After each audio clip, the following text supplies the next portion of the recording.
कर्म कैसे करे का स्वाध्याय हम सभी कर रहे हैं। मुनि क्षमा सागर जी द्वारा विरचित। मंगलम भगवान वीरो मंगलम गौतम गणी मंगलम कुंद कुंदात्यो जैन धर्मोस्तु मंगलम। नमो अरिहंताणम नमो सेताणम नमो आयिर्याणम नमो उवज्जायाणम नमो लोए सवसाहुणम। पंच परमेष्ठी भगवान की जय। अगले 45 मिनट के लिए सभी प्रकार के पापों का त्याग करके सभी नववर्ण मुखार मंत्र पढ़ने।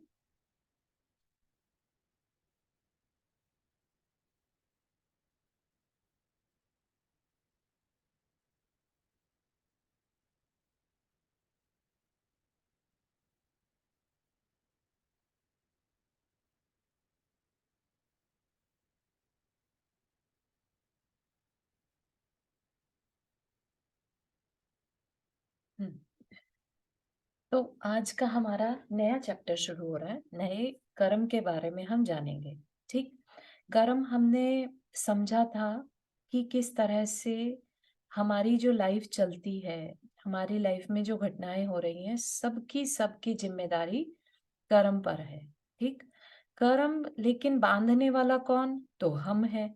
समझे? तो हम ये कह सकते हैं कि ये जो सब कुछ हमारी लाइफ में हो रहा है, उसकी जिम्मेदारी, अल्टीमेट जिम्मेदारी हमारी अपनी है। राइट? क्योंकि हम ही हैं जिनके मन वचन काया की क्रियाओं से हम जो सोचते हैं, हम जो करते हैं, हम जो बोलते हैं, उनसे कर्म बंधता है। फिर हमने ये जानना शुरू किया था कि कर्म बंधता तो है, माना, लेकिन कर्म होते कितने प्रकार के हैं। ठीक है। जैसे कि हमारी लाइफ में जो अच्छे बुरे की फीलिंग आ रही है। ठीक है। फीलिंग कैसी कि हाँ, कुछ हमें अच्छा लग रहा है, कुछ हमें बुरा लग रहा है। ये फीलिंग एक तरह का कर्म देता है। हमारी नॉलेज कम ज्यादा है तो वो दूसरी तरह का कर्म है। ठीक। और हमारी आयु कितनी है, हम कितने टाइम इस शरीर में रुकेंगे, वो एक अलग तरह का कर्म है। हमारा शरीर कैसा होगा, हम मनुष्य बनेंगे या हम चार पैर वाले बनेंगे, या हमारे जो हाथ पैर हैं वो कितने बड़े होंगे, छोटे होंगे, ये सारी चीजें कौन डिसाइड करता है? हमारा अलग तरह का कर्म, नाम कर्म कहते हैं जिसे। ठीक। तो इतनी सारी चीजें, और उसके ऊपर एक और चीज होती है हमारे साथ कि करना हम कुछ चाहते हैं और कर नहीं पाते, है ना। हमें कोई लाभ होते होते लाभ रुक जाता है। हम जो चीज देना चाहते किसी को दे नहीं पाते। कहीं जाना चाहते हैं जा नहीं पाते, खाना चाहते हैं खा नहीं पाते। तो ये भी हमारे को कर्म डिसाइड करता है। अंतराय कर्म नाम है उसका। तो ये सब चीजें जो हैं, अलग अलग कर्मों की जानकारी हम इकट्ठी कर रहे हैं। तो पिछले वाली जो चैप्टर था उसमें हमने देखा था कि किस कारण से मेरे अपने होने पर, अपने एग्जिस्टेंस पर विश्वास नहीं होता, कि मैं सोल हूं, मैं शरीर नहीं हूं। ये किस कारण से होता है? तो दर्शन मोहनीय उसका कारण है। हम ये मानने को ही तैयार नहीं होते। ठीक है ना। तो हम दर्शन मोहनीय कैसे बांध लेते हैं? केवली शुद्ध धर्म, है ना, संग अवर्णवाद करके। तो हम जो जैसे हैं सच्चे देव शास्त्र गुरु में कोई ना कोई दोष लगाकर, जो सच्चा है उसको सच्चा न मानकर, भले ही हम नहीं जानते कि उसके बारे में वो सच्चा है कि नहीं, एटलीस्ट उसके बारे में कुछ गलत ना कहें। राइट? चाहे वो एक नॉर्मल पर्सन हो। और फिर रही बात देवशास्त्र गुरु की, जो हमारे पंच परमेष्ठी हैं उनकी, अगर हम उनमें दोष लगाते हैं तो मान के चलिए कि हम कभी भी अपने आप को पहचान नहीं पाएंगे।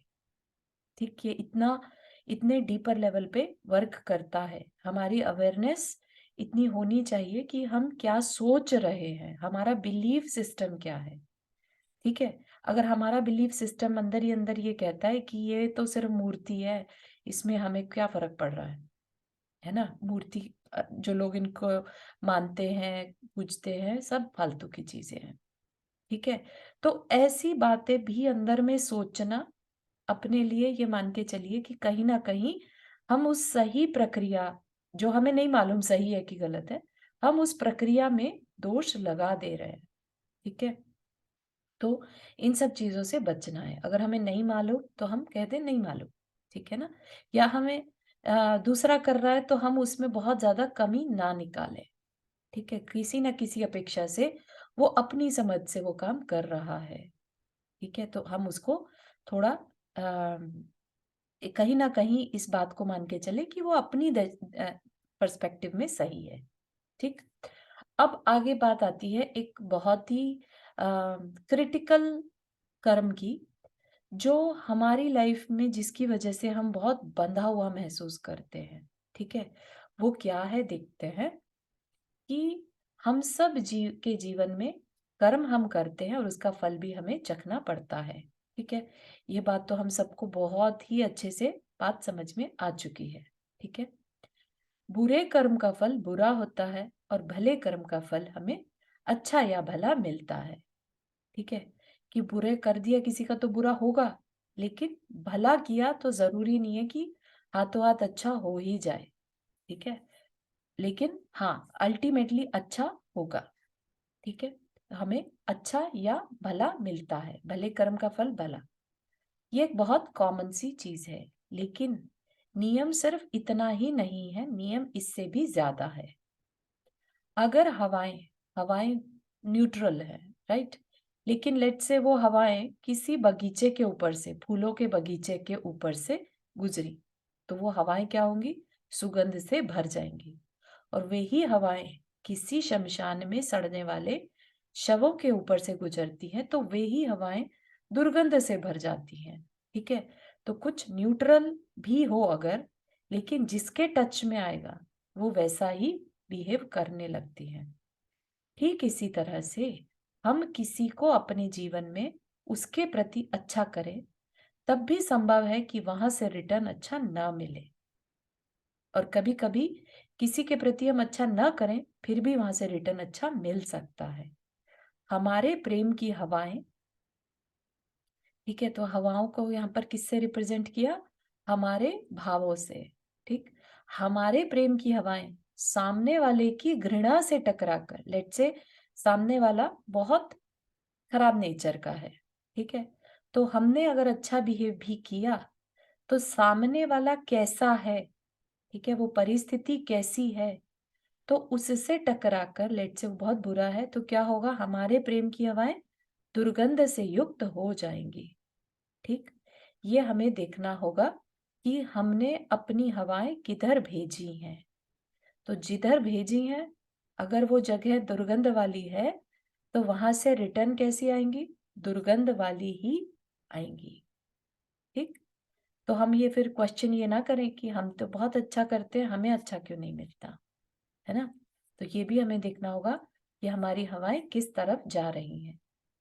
ये निर्णय लेने से पहले हमें ये ऑब्जर्व करना होगा कि हमने जो कुछ भी कर्म किया है, वो किस स्थिति में, किस परिस्थिति में किया गया है। उसका रिटर्न कैसे मिलेगा? द्रव्य क्षेत्र काल भाव के अनुसार।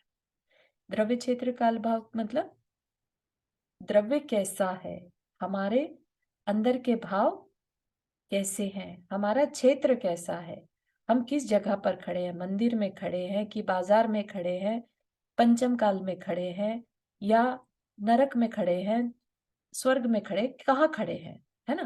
काल कैसा है, ठीक है? तो इन सब के आधार पर हमारे भावों का रिटर्न मिलता है। तो ऐसा ज़रूरी नहीं है कि जैसा हमने किया, वैसा का वैसा मिल जाए, ठीक है? डिपेंड करेगा द्रव्य क्षेत्र काल भाव कैसा है।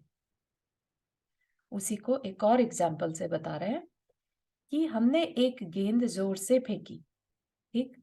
सामने दीवार है, तो गेंद क्या होगा? दीवार से टकराएगी और हमारे पे वापस लौट के आएगी, ठीक? अगर लेट्स से वही गेंद हमने फेंकी और सामने रेत का टीला है, तो रेत के टीले से तो वापस नहीं आएगी, उसमें धँस जाएगी, ठीक? अगर हमने गेंद फेंकी, तीसरा इंसिडेंट ले रहे हैं और कहाँ फेंकी? कीचड़ वाली दीवार पर, कीचड़ चिपका है वहाँ पर दीवार पे, तो क्या होगा? गेंद वापस आएगी तो, लेकिन कीचड़ भी साथ में लेकर आएगी, ठीक है? तो एक ही चीज़ कर रहे हैं हम, गेंद फेंक रहे हैं, ठीक है? हम अपनी तरफ से अच्छा कर रहे हैं, लेकिन सामने क्या चीज़ से टकरा रही है, वो कहाँ जा रही है हमारी वो अच्छी जो हम जिससे डील कर रहे हैं वो द्रव्य क्षेत्र काल भाव कैसा है, जैसा होगा वैसा ही रिटर्न हमें मिलेगा। तो हमें यह ध्यान रखना होगा कि हमने किसके प्रति कैसा व्यवहार किया है, सामने वाले का राग द्वेष भी हमारे किए गए कर्म से प्रभावित होकर के हमें भी वैसा ही फल देने के लिए बाध्य कर देता है। इसलिए कर्म करने की जो कुशलता है वो हमें बना करके रख लेनी चाहिए। भले और बुरे दोनों प्रकार के संस्कार हमारे जीवन में हैं। ठीक, ये डालता कौन है संस्कार हमारे भीतर? मतलब क्या कि दोनों तरह के संस्कार, कई बार हम चाहते हैं अच्छा करने का लेकिन नहीं कर पाते, है ना? और कभी हम दूसरे का बुरा सोचते हैं फिर भी हम बुरा नहीं कर पाते। तो आखिर बात क्या है ना? ये भी सिचुएशन सबने अपनी अपनी लाइफ में फील की होगी। ये आखिर बात क्या है? कभी कभी हम सोचते हैं कि हम अपने जीवन को व्रत नियम संयम से अनुशासित करें लेकिन नहीं कर पाते। और कभी कभी हम सोचते हैं कि हमारी अपनी दृष्टि को हम निर्मल बनाएं लेकिन फिर भी दृष्टि खराब हो जाती है। तो ये सब क्या चल क्या रहा है ना? कंफ्यूजिंग सा लगने लगता है कि हम जो चाहते हैं वो क्यों नहीं कर पाते, या हमारे अंदर के भाव ऐसा क्यों नहीं हो पाते, अच्छे भाव क्यों नहीं बन पा रहे अंदर, है ना? तो कोई तो है जो इन सब में हमें बाधा डालता है। अब बाधा की बात तो फिर वही बात है, कर्म ही है।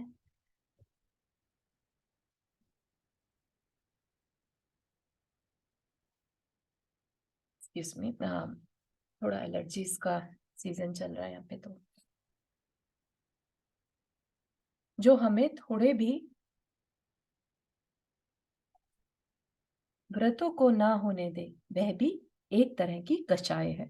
ठीक है, तो अपने अंदर अगर भाव नहीं बन पा रहे हैं व्रत नियम के, अच्छा बनने के, है ना, अपने को जानने के, तो उसकी भी, उसके पीछे भी कारण है। उस कारण को क्या नाम दिया? कषाय। कषाय क्या है? कषाय भी कर्म के फल से ही होती है। तो कषाय के पीछे भी कर्म ही कारण है। तो एक तरह की कषाय ऐसी है जो हमें हमारी पहचान नहीं होने देती, वो हमने पिछले सेशन में देखा था। ठीक, जिसको हम कहते हैं अनंतानुबंधी। ठीक,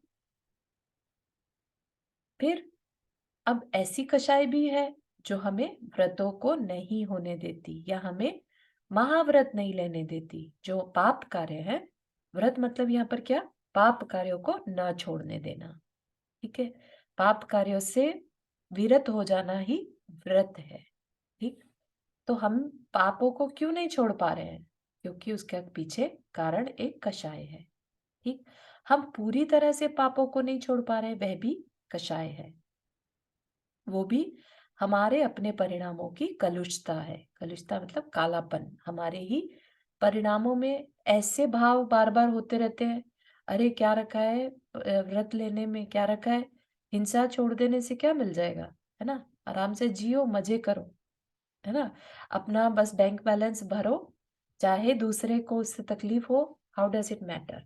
ठीक है, तो इस तरह से अंदर से जो आवाजें आती रहती हैं वो हमारे लिए हमारे परिणामों की कलुषता।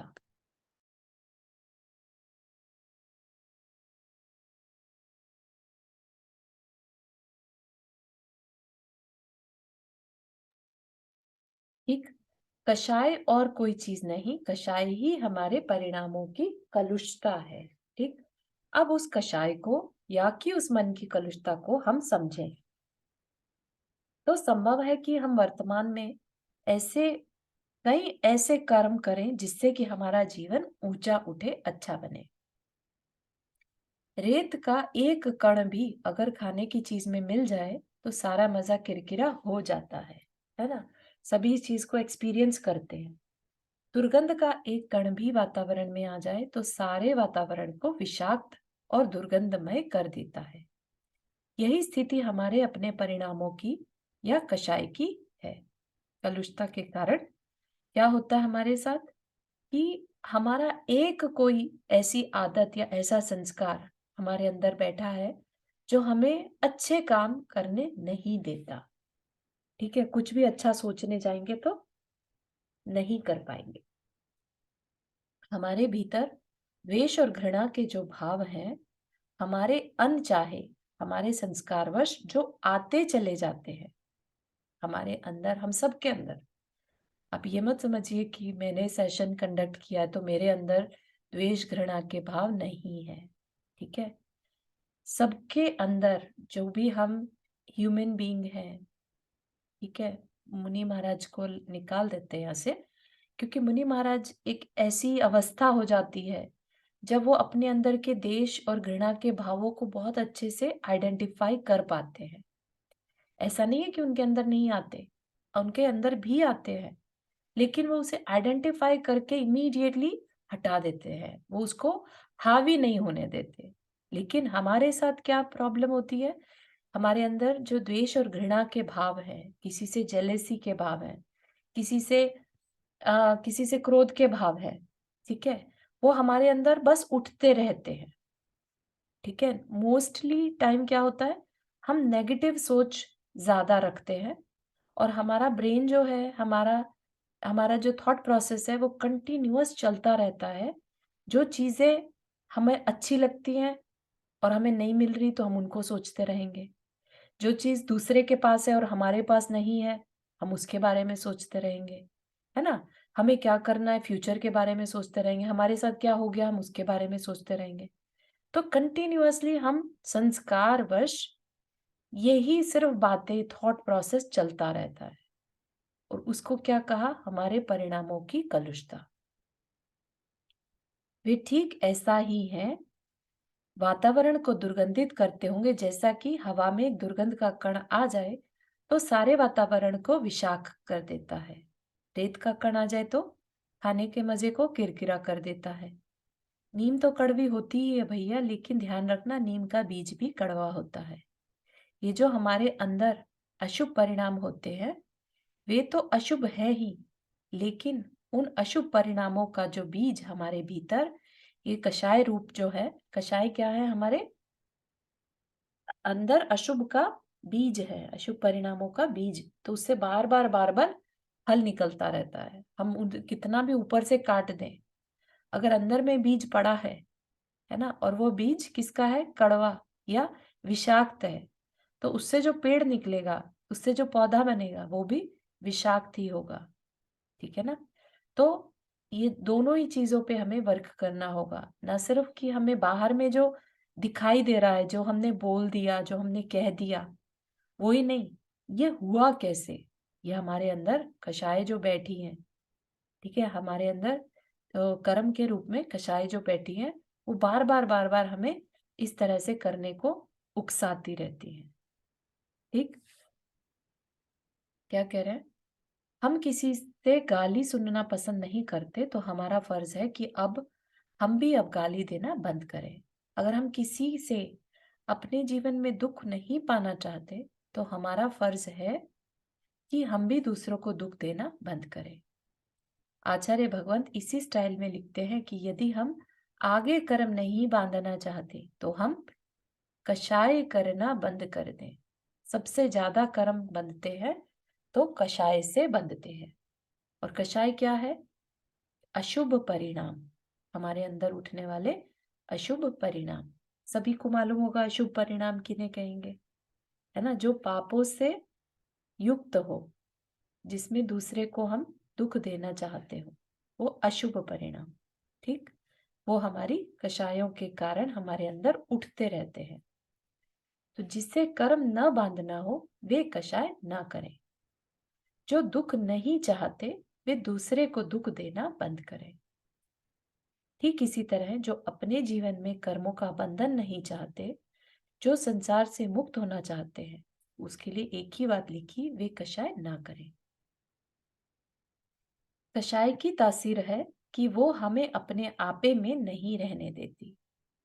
तो कषाय यहाँ पर किसको बोला, क्रोध मान माया लोभ को कषाय बोला। ठीक है, बाकी के जितने भी एक्सप्रेशंस होते हैं लाइफ में हमारे, वो सब इन चारों में ही आ जाते हैं। ठीक है, तो जो ब्रॉडर कैटेगरी है, वो है क्रोध, मान, माया, लोभ। इनको हमने कषाय कहा। ठीक, ये कषाय का फर्दर डिवीजन है। ठीक, ये हमें क्या नहीं करने देती, हमें अपने आपे में नहीं रहने देती। आपे मतलब अपने में नहीं रहने देती। हम क्या है, हम वो नहीं रह पाते कषायों के कारण। हमारे अंदर क्षमा भाव था, लेकिन क्रोध ने हमें क्या कर दिया, हमें हमारे रूप नहीं रहने दिया, है ना। जब गुस्सा आता है तो हम ये कहते हैं ना, आपे में नहीं रहा। वैसे तो शांत रहता है, लेकिन जब गुस्सा आ गया तो आपे में नहीं रहा, है ना। और जरूरी नहीं कि क्रोध क्रोध के रूप में आए, वो रूप बदल के भी आ सकता है। मान हुआ किसी से, मान, हमारे मान को ठोस ठेस पहुंची, तो हमें गुस्सा आ सकता है। ठीक है, तो ये इंटरचेंजेबल होती है और इंटरकनेक्टेड होती ही है। एक जगह से हिलाते हैं सब प्रभावित हो जाता है।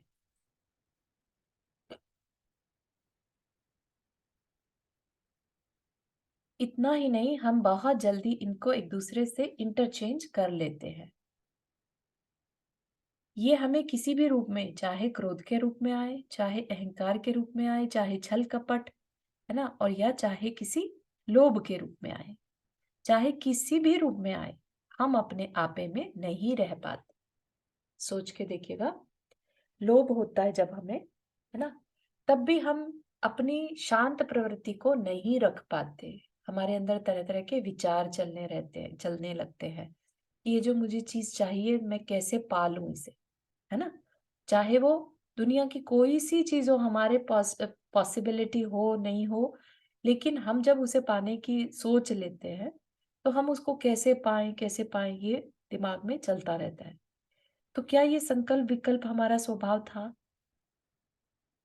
शांत रहना, संतोष से रहना, ये हमारा स्वभाव था, राइट। लेकिन अब लोभ आने से अब हमें क्या हो गया, नहीं ये मुझे चाहिए, ये मुझे चाहिए, बेचैनी हो गई, है ना। आसक्ति होने से क्या हो गया, अब हम अपने आपे में नहीं रहे। ठीक, इसी तरह से हम किसी पर भी लगा सकते हैं। गुस्सा आने पर, बहुत सबको मालूम ही है, गुस्सा कभी भी अपने को आपे में नहीं रहने देता। हमारे जो हाव भाव है, हमारा जो एक्सप्रेशन है, वो कंप्लीटली चेंज हो जाता है। हम जो है वो से नहीं रह पाते। जब हम अपने आप से गाफिल हो जाते हैं, असावधान हो जाते हैं, यह सबसे पहला काम करती है। ये क्या कौन करता है हमें गाफिल? हमारी कषाय हमें गाफिल करती है, हमें असावधान करती है। ठीक, ये कषाय क्या करती है, हमें केयरलेस बना देती है। जरा सा किसी ने हमारे मन का काम नहीं किया, या जरा सा हमारे मन की नहीं कही, तो अंदर से ये बैठी हुई हमें धक्का देती है कि देखा, अपन भी तो करते हैं, हाँ बात तो ठीक है। ये धीरे से हमारे भीतर धक्का देते हैं और फिर हम तैयारी कर लेते हैं पूरी। ठीक है, तो क्या हुआ, हमारे अंदर पड़े हुए संस्कार ने हमें शांत नहीं बैठने दिया। अगर किसी ने हमारे मन का काम नहीं किया, तो हमारे अंदर के संस्कार क्या करेंगे, हमें गुस्सा आ जाएगा, है ना। वो गुस्सा किस लिए आ गया, हमारी कषायों ने हमें असावधान कर दिया। ठीक, ये हमारे सॉफ्ट कॉर्नर को जानती हैं, ये कमज कि ये कमजोर कोना है, और वहां हम जैसे ही इससे प्रभावित होते हैं, हम अपने आपे में नहीं रहते, हम असावधान हो जाते हैं। ठीक, तो इन्होंने क्या किया, पहले तो असावधान कर दिया और फिर रिएक्ट करा के तुम्हें शाबाशी भी देती है कि बहुत अच्छा किया। दूसरे पर गुस्सा किया, देखो बच्चों को कैसा मजा चखाया। ये हमें कौन कह रहा है अंदर से? सोच के देखिएगा कि जो हमारा अंतर्मन है, जो हमारी आत्मा है, वो हमें कभी ये सलाह नहीं देगी कि बहुत अच्छा किया, गुस्सा किया। कभी भी ये कौन कहेगा? हमारा अहंकार भले ही कह दे बहुत अच्छा किया। और अहंकार क्या है? हमारे संस्कार, हमारा हमारी कषाय,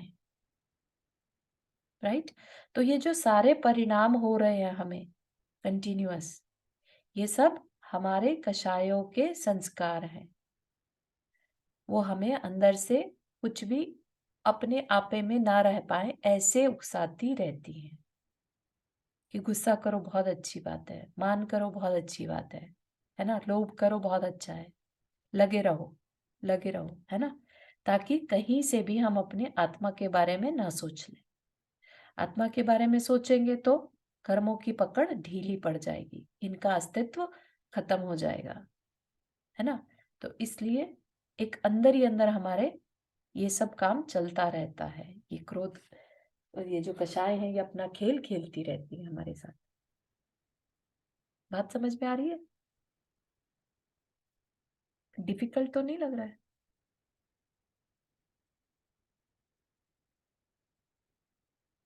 कोई शेयर करना चाहेगा? हाँ, नहीं, नहीं, ठीक है सब कुछ। ओके। अपने अपने ऊपर घटित करके देख पा रहे हैं ना? मेन है कि आप इसको अपने हाँ, लाइफ हाँ, में देखिए, है ना? अपने को हाँ। किसी और की लाइफ में नहीं देखना है कि हाँ देखो ये ऐसे ही करता है पर्सन। नहीं, नहीं, अपने ऊपर ही लागू कर देखना है कि हम इसमें से क्या-क्या करते हैं हाँ, और इसमें हम अपने परिणाम चेंज कैसे कर सकते हैं। हाँ, हमें ये सोचना है ये सब सीख के अभी या बिल्कुल। तो क्या है कि ये पढ़ने के बाद अभी नेक्स्ट फिर जब हमें कभी आवेश आएगा भी, तो हम उसे देख पाएँगे। That is the purpose of this learning. ठीक है? कि हाँ, देखो ये मेरी कषाय मुझसे करवा रही है। ये मेरे कर्म का उदय करवा रहा है। ठीक? और क्या हमें वो उस पे रिएक्ट करना चाहिए, कितना करना चाहिए वो हमारे हमारे पास चॉइस रहती है। हम उसको उस चॉइस को देखते नहीं हैं इस वजह से क्योंकि हम असावधान हो चुके होते हैं। ठीक है? सावधानी क्या है कि क्या चॉइस है मेरी, मैं उसको फॉलो करूँ। ठीक है? लेकिन जब कषाय का तीव्र उदय आता है ना, बहुत उसका इंटेंसिटी ज़्यादा होती है, तो हम असावधान हुए बिना नहीं रहते। ठीक है? बहुत बड़ी साधना चाहिए रहती है इस असावधानी से बचने की, सावधान हो पाने की, है ना? अपनी चॉइस को ना भुला पाने की। हमारे पास हमेशा चॉइस रहती है, हम गुस्सा करें कि हम क्षमा कर दें। लेकिन हम चूज़ क्या करते हैं हमेशा? गुस्सा करना, है ना? क्योंकि वही हमारे एनवायरनमेंट ने हमें सिखाया है कि आज का टाइम ऐसा है कि अगर गुस्सा नहीं किया ना तो काम नहीं चलेगा। ठीक है ना? तो ये भी तो हमारे अंदर विचार कहाँ से आ गया?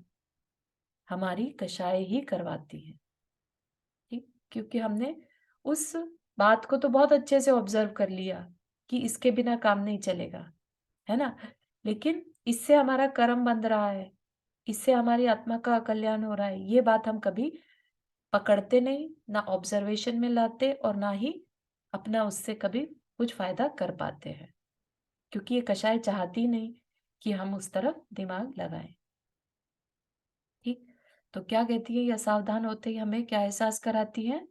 कि क्रोध कहता है अगर अगर क्रोध करोगे तो बड़ा अच्छा लगेगा, बड़ी शांति मिलेगी और हम भी इन पर भरोसा कर लेते हैं, है ना?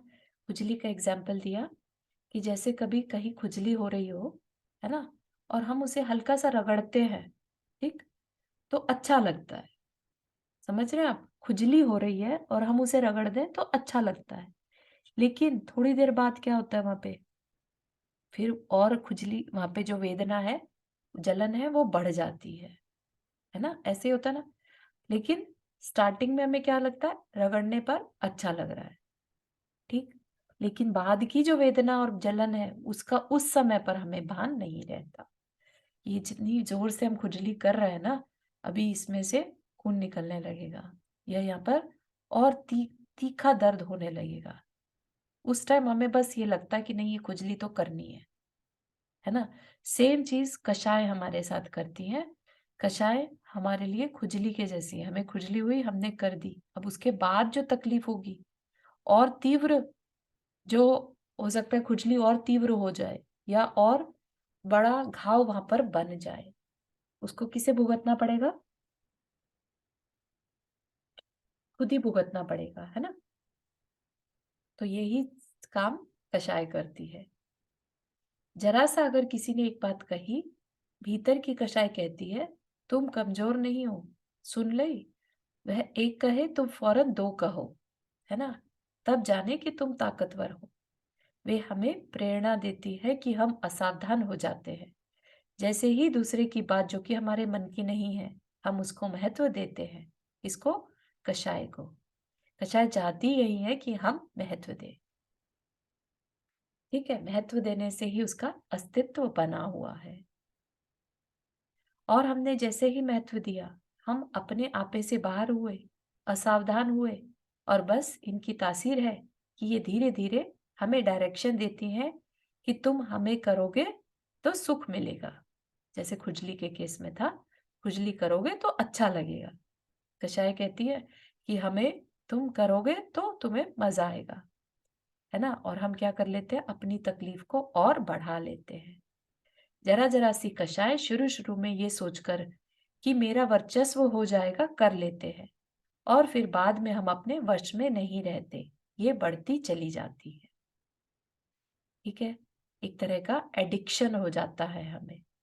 हमने क्रोध किया, किसी ने डर के मारे हमारा काम कर दिया, हमें क्या हो जाएगा? अगली बार हम और तीव्रता से क्रोध करेंगे, है ना? अगर वो नहीं सुन रहा है तो। ठीक है? तो ये एक एडिक्शन, हमारा क्रोध एक हमारी आदत बन जाएगी। फिर हम एक क्या कहलाने लगते हैं? ये तो ऐसा ही है, ये तो क्रोधी ही है, राइट?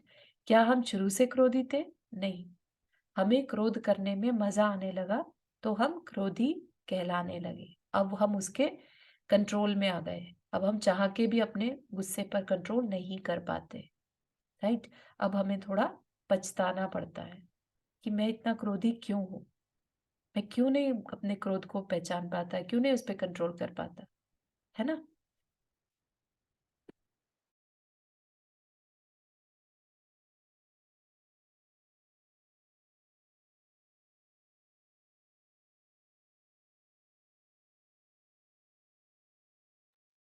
हुँ। जब भी अपने भीतर की भलाई को विकृत होते देखो, तो समझ जाना कि मैंने कुछ ऐसा संस्कार भीतर अपने कर्मों से डाल दिया है, जिससे कि आज मैं चाहते हुए भी भला नहीं कर पा रहा हूँ। मेरी अपनी पुरानी मन की कलुषता मुझे आज भला करने से रोकती है। जब-जब भी मेरे अंतरात्मा मुझे भला करने की आवाज़ देती है, ये भी एक इंटरेस्टिंग चीज़ है कि हमारे सबके अंदर एक अंतरात्मा की आवाज़ होती है, ठीक है? और हमारे अंदर कषाय की आवाज़ भी होती है, ठीक है? तो ये हमें पहचानना पड़ता है कि ये मेरे अंतरात्मा की आवाज़ है या मेरी कषाय की आवाज़ है। अंतरात्मा की आवाज़ हमेशा हमारे कल्याण की बात कहेगी, और कषाय हमेशा हमें जो हमारी बुद्धि को, हमारे मान को अच्छा लग रहा है, ऐसी बात कहेगी, ठीक?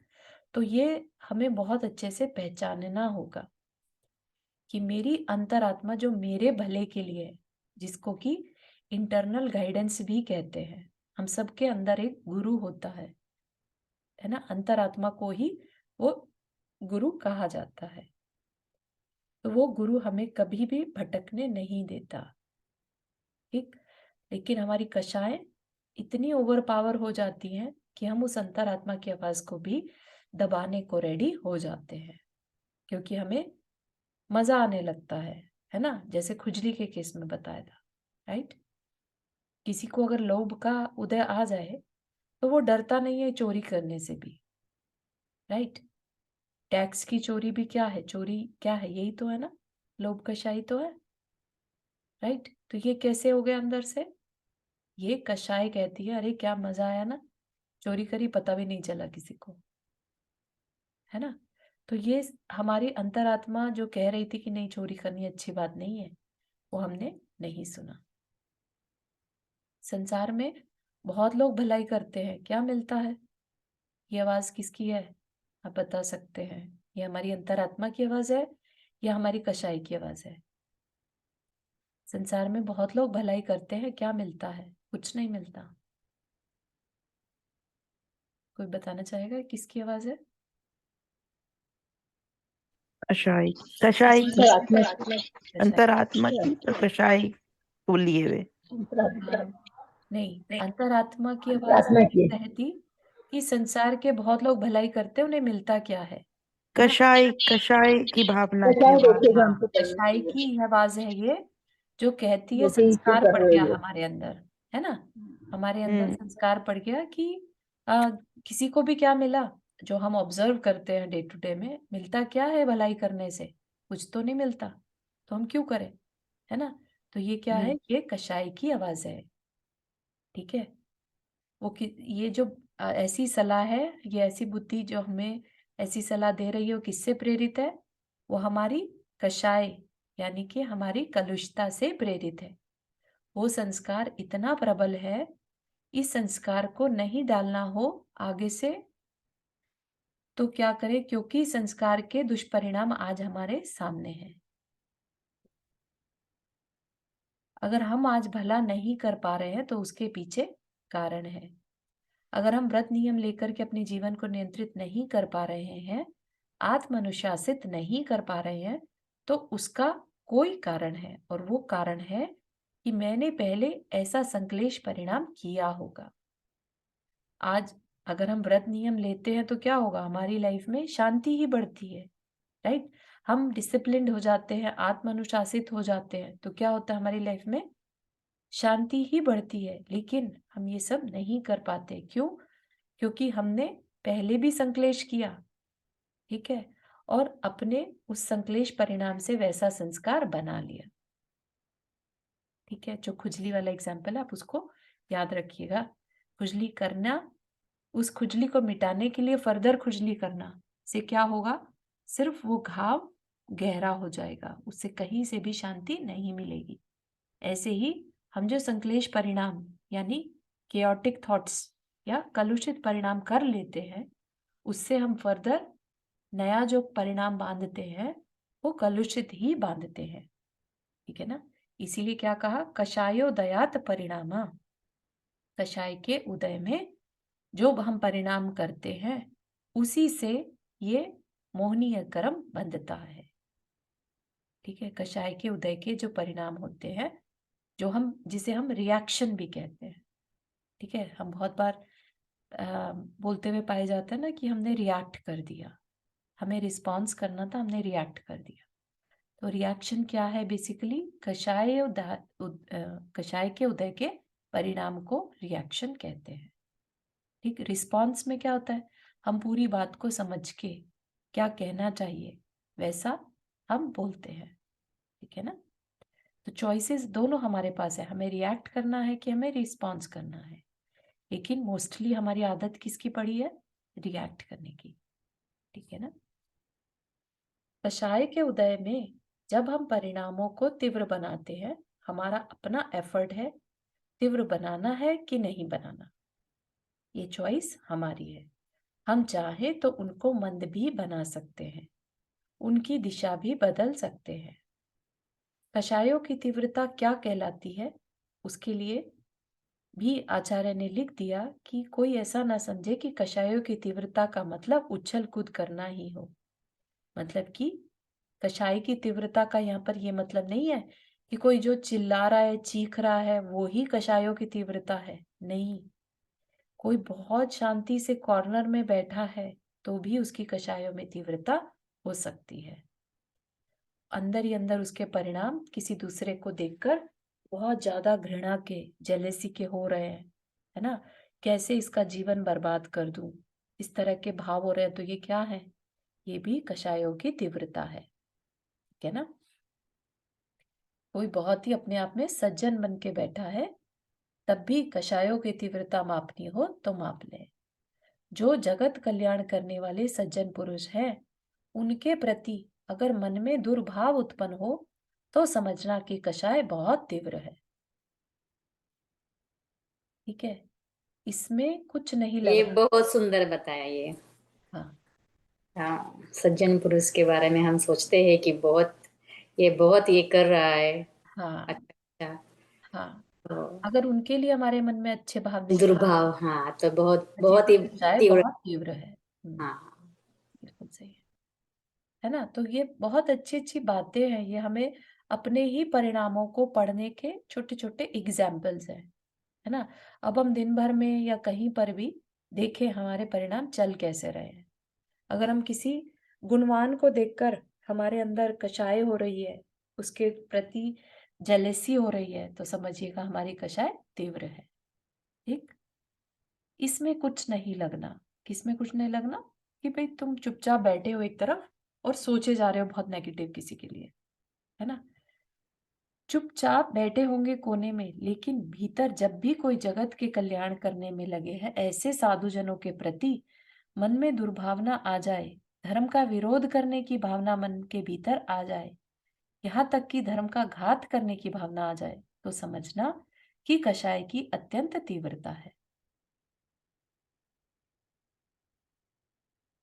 ये अनंतानुबंध हो गया फिर अनंत। हाँ, अनंतानुबंध कह सकते हैं। कषाय की तीव्रता के साथ साथ उसमें उस तरह के परिणाम भी हो, है ना, जो अनंत का अनुबंध करे।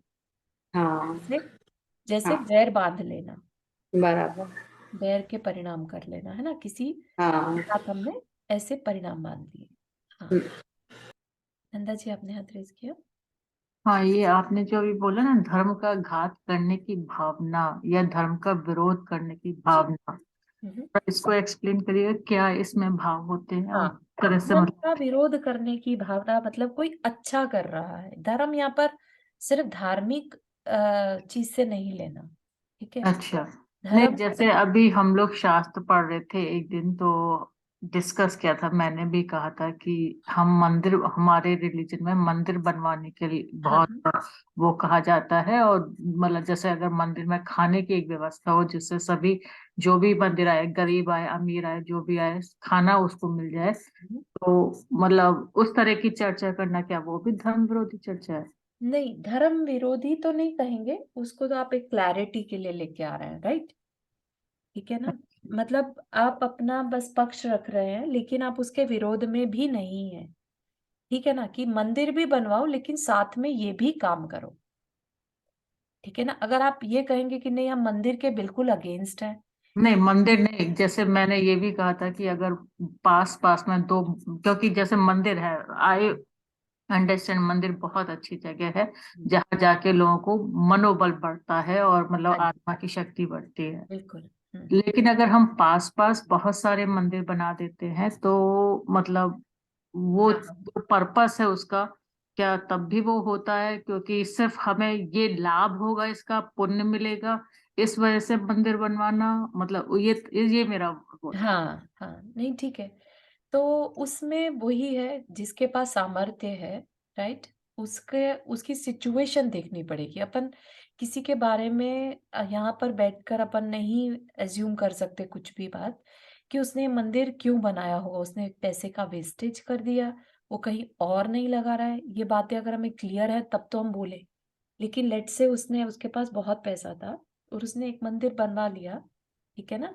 वहां पे जरूरत थी नहीं थी ये भी बातें हमें नहीं पता, और उसने वैसा उतना ही अमाउंट कहीं पर और खाने वाली जगह पर या बीमारी में या अस्पताल में दिया, ठीक है? तो अगर वो इस तरह का बैलेंस आउट कर भी रहा है, तो अगर हमें पूरी बात पता है तो ठीक है, नहीं पता है तो भी हम धर्म को तो सपोर्ट करेंगे। ठीक है ना, जो नहीं, आपने धर्म को बताया तो था। सपोर्ट है। हाँ, इवन एक सोनागिर में एक मंदिर है जो एक लेडी ने आटा पीसती थी, उससे अपनी कमाई से मंदिर बन। जबलपुर में है पिसनहारी मड़िया जी। नहीं, वो सॉरी, सोनागिर में भी है। अच्छा, वहां भी है, अच्छा। हाँ, चक्की वाली कार्ड। हाँ हाँ हाँ, पिसनहारी मड़िया जी है हाँ सॉरी, वही जयपुर में। पीसनहारी। हाँ, वो मड़िया जी जयपुर में वो है, तो वो जबलपुर जबलपुर में। में है। जबलपुर में है। जबलपुर में। I have been there. मैं भी गई हूँ, मैं बहुत यहाँ कम भी जगह गई जाके हूँ। आए तो यहाँ। सोनागिर में भी तो है ना, सोनागिर में भी है ना एक राउंड वो राउंड सा ब्लू सा। I am not aware of that, but that's okay, आप सोनागिरी बताइए का। फिर भी। सॉरी, हाँ, तो मैं नहीं मतलब जानती। मतलब यही मैं इस भावना को कह रही हूँ कि उसने भी मंदिर बनवाया तो उसकी कितनी एक प्रबल इच्छा थी। और हाँ। मतलब क्योंकि जैसे अब मेरे को भी है, मंदिर बनवाने से पुण्य बढ़ता है, मेरे को ये है, ये तो मतलब है। हम्म। मेरे को थोड़ा मन में यही डिस्कशन रहता है कि अपना पुण्य बढ़वाने के लिए मैं मंदिर के लिए डोनेशन करूं या मैं और जगह करूं। देखिए, और जगह अब जाने पे ठीक है, दया इस कर्म कैसे करें में बहुत अच्छा है, इसमें जितना है कि हमें दूसरे के ऊपर दया भाव, दूसरे की परेशान ना हाँ, देख कर अगर खुद को, उसके हमारे अंदर भी वही भावना आती है, दया के भाव आते हैं, हम्म, सेवा करने के भाव आते हैं, तो वो अच्छा है। इस बुक में उस चीज को बहुत ज्यादा महत्ता दी गई है। लेकिन और जगहों पे जब भी मैं सुनती हूँ तो मुझे लगता है कि मंदिर बनवाने के पुण्य बहुत, मतलब उसको बहुत ज्यादा महत्ता दी जाती है। हाँ तो हाँ मेरे को अंदर से ये डाउट मतलब खुद भी चलता रहता है।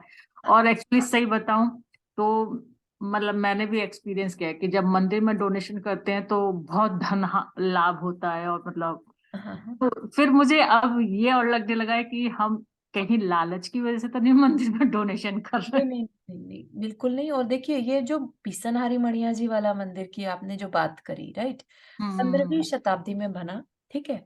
अब हमें नहीं मालूम उस समय हो सकता है उनके आसपास कहीं मंदिर जैसी चीज हो ही ना, ठीक है ना। तो उन्होंने चाहे जैसे भी भाव थे, लेकिन भाव दूसरे के कल्याण के थे। आज तक भी 15वीं शताब्दी में बना हुआ वो मंदिर, सोचिए आप, 600-700 साल पहले बना हुआ वो मंदिर, आज तक कितने लोगों ने वहां दर्शन करके पुण्य को कमाया होगा, ठीक है। लेकिन कोई भी आज धर्मशाला, अनाथालय, भोजनशाला इतना लंबी ओल्ड नहीं चलती। कोई ज्यादा से ज्यादा चलेगी 50 साल, 60 साल, 100 साल, दैट्स इट। नहीं, उसके लिए तो आपको मतलब लाइफ लॉन्ग उसमें कंट्रीब्यूशन करना पड़ता है ना, मतलब या फिर ट्रस्ट बनाना पड़ता है हाँ अगर हाँ हाँ, आप। इवन देन हम नहीं समझ सोचते कि इतना लंबा किसी का कल्याण करने वाली कोई संस्था चल पाती है, जितना कि ये मंदिर वगैरह जो हैं इसमें, मतलब जितने सालों तक मंदिर चलता है, खड़ा है, और जितने लोग वहां हम्म पर जाते हैं, जितने लोग वहां उसके दर्शन करके अपना कल्याण करते हैं, उसका कुछ भाग आपको मिलता रहता है, ठीक है, हजारों सालों तक। ठीक है, तो मतलब आप ये समझिए आपने एक ऐसे इंस्टीट्यूट का निर्माण कर दिया जहां जाकर लोगों के मन में शांति आ रही है, हम्म ठीक है ना। तो आपने उनकी बहुत बड़ी तकलीफ को दूर कर दिया। हम्म, ठीक ठीक। मतलब मुझे वही है कि जहाँ जरूरत है वहां तो डेफिनेटली बनना चाहिए, क्योंकि हाँ, मंदिर से मतलब बिल्कुल सही है। आई आई बहुत हियर अच्छा कि है। आप कह रहे हैं कि बहुत पास पास है तो क्या करना चाहिए। वो सिचुएशन पे डिपेंड करता है कि यस, कई बार लोग अपने अहंकार के लिए कि मुझे उसके मंदिर में नहीं जाना है, मुझे तो अपना ही मंदिर खुलवाना है, यू नो, तो वो एक अलग व्यवस्था हो ये जाती तो चल मल आगाड़ का वो दोष हो जाता है फिर। है। अच्छा, मतलब हाँ, उसके बारे में बहुत ज्यादा जानकारी नहीं। मतलब वही ज्यादा जानकारी नहीं है, मतलब मेरा मतलब ये है कि यार पुण्य अर्जन की वजह से हम एक मंदिर का निर्माण करें तो क्या वो सही है या नहीं। हाँ, वो देखिए हम उस भावना से करें कि हम जिस मंदिर को बना रहे हैं वहां सबको सम्यक दर्शन हो, क्योंकि सम्यक दर्शन से बेस्ट कुछ नहीं है। ठीक है, प्रतिबिंब के हाँ ये दर्शन भावना से लेके करना बस, चाहिए। हाँ, ये कहीं से भी ये नहीं होगा कि पुण्य के लिए कर रहे हैं, ठीक है ना। हम्म, सबसे ये मेरे मन उत्कृष्ट में डाउट भाव था। है सम्यक सबको दर्शन के धर्म लिए। का लाभ मिले इसलिए ऐसा सोच के करना है। हाँ, हम्म पाप पुण्य में कभी ये नहीं होना है, सहजता से करना है जो भी करना है। राइट राइट, ठीक है। हाँ चारू जी, एक चीज और। हम्म, जैसे कभी मन में मान लो ये आता है कि इतने मंदिर जो पुराने बने हुए हैं, उन्हें केयर करना चाहिए बजाय नए मंदिर बनवाने के। हम्म, क्योंकि पुराने जो मंदिर है वो अभी अगर देखा जाए तो मतलब उनका कोई केयर नहीं हो रहा। अगर हम ये सोचते हैं कि नहीं, पुराने की पहले पुराने सही रहने चाहिए, जो मंदिर पुराने टाइम के बने हुए हैं उनकी केयर करना ज्यादा अच्छा है बजाय नए नए मंदिर बनवाने के, हम्म। तो क्या इसमें धर्म का घात है सोचना? देखिए इसमें भी अगेन पूरा पर्सपेक्टिव लेके चलिएगा। जब हम बात करते पुराने मंदिर के जीर्णोद्धार की, ठीक है, हम्म वो किस जगह पर है, वहां की कम्युनिटी क्या है। अब ऐसा तो नहीं है कि आपने एक बार मंदिर ठीक करा दिया, लेट से जीर्णोद्धार करा दिया, ठीक है, हम्म लेकिन वहां समाज ही नहीं है, ठीक है। आप हम्म ऐसा तो नहीं कर सकते ना कि सब जगह पर आप एक व्यवस्था भी बनाएंगे कि नहीं ये फैमिली तो अब हमेशा यहाँ रहेगी, टेक हम्म, रहेगी, है ना। हाँ हाँ, और जिन जगहों पर नए मंदिर बन रहे हैं, लेकिन वहां पर ऐसे मंदिर भी हैं जहां जीर्णोद्धार की जरूरत है, तो यस, वहां पर रहने वाले समाज को उस मंदिर के जीर्णोद्धार के बारे में सोचना चाहिए पहले, है ना। हम्म तो दोनों तरह से वर्क करता है। अपने को एक कंडीशन में नहीं, सारी कंडीशंस को ध्यान में रख के बात को सोचना चाहिए कि क्या-क्या सिचुएशंस पॉसिबल हैं। अगर ऐसा सोचते हैं कि इतने मंदिर हैं, मंदिर मतलब हॉस्पिटल्स भी होने चाहिए, या बच्चों के पढ़ाई को लेके स्कूल भी होने चाहिए। जैसे बहुत से बच्चे ऐसे भी हैं जो नहीं पढ़ पाते हैं पैसों की वजह से, हाँ, हाँ। और सब मंदिर इतने बनवा रहे हैं। अगर दिमाग में ये थॉट आता है कि इतने मंदिर बनवाने की जगह अगर एक आध स्कूल भी ऐसे हों कि जहाँ जो गरीब बच्चा नहीं पढ़ पा रहा है वो पढ़ सके, तो क्या ऐसा सोचने में भी धर्म का घात माना जाएगा? नहीं माना नहीं जाएगा, बिल्कुल नहीं है। देखिए अगेन मंदिर का पर्पस जो है सम्यक दर्शन, ठीक है? और जो दूसरी चीजें हैं पेट भरने से रिलेटेड, आप ये बताइए कि जो बच्चे को पढ़ाई के लिए हम बोल रहे हैं, उस पढ़ाई से हम क्या चाहते हैं? वो कल को करियर बनाए। आज की एजुकेशन तो ऐसी है ना कि जो सिर्फ उन्हें एक भौतिकतावाद में भेजती है ना? वो कल को अपना बस जॉब करा करके और अपने परिवार का पेट पालने में लग जाएंगे, ठीक है? और अपना जो हमने धर्म को समझा है, श्रमण संस्कृति, राइट? वो मेनली है अपनी आत्मा की पहचान करने की, उसके लिए साधना करने की, और उसके लिए हमें सम्यक दर्शन की जरूरत है। ठीक? तो अपना पहला प्रेफरेंस हमेशा सम्यक दर्शन को रखिएगा। उसके बाद कोई कर पा रहा है कि नहीं कर पा रहा है, आप कितना कर पा रहे हैं बस उतने पर अपन ध्यान दे सकते हैं। आप सब जगह ये कह के मतलब कि नहीं आप मंदिर मत बनवाइए, ये बनवाइए, तो अननेसेसरी केओस क्रिएट होगा। ठीक है, आपको जहाँ अच्छा लग रहा है आप वो दीजिए, लेकिन आप मंदिर के महत्व को कम मत समझिए। एक चीज मैं यहाँ ऐड करना चाहूंगी कि एक तो जो स्कूल बनवा के कोई बच्चे जो